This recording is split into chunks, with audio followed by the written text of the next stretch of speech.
Welcome to Bunk Analysis. In this episode of Coast to Coast we hear from two guests.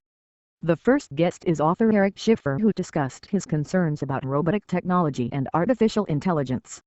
He is concerned about robots being able to be self-aware and think.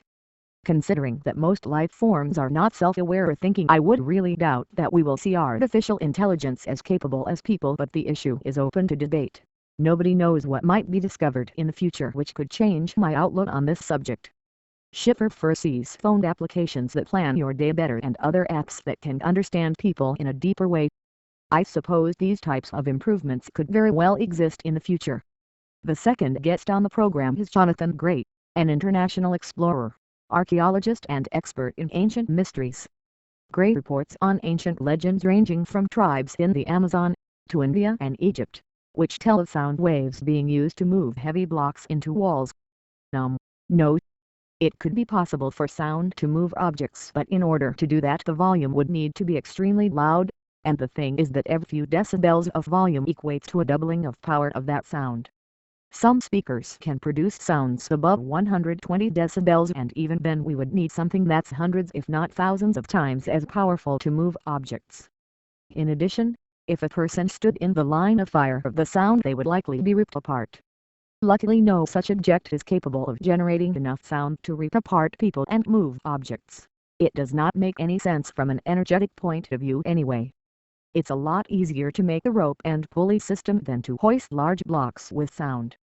Moving along, Gray reports that there was a Chinese expedition to North America around 2000 BC. This could be possible. Not exactly much evidence to back this up, but I won't rule it out.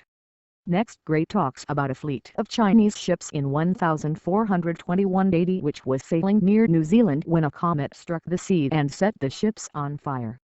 Well, I think the narrative to the story is a bit wrong here. If a comet did actually strike, it would have caused a tsunami, and anybody who lived near the coastlines in those days would have reported huge waves and coastal flooding, so it is unlikely given we do not have accounts of this phenomena.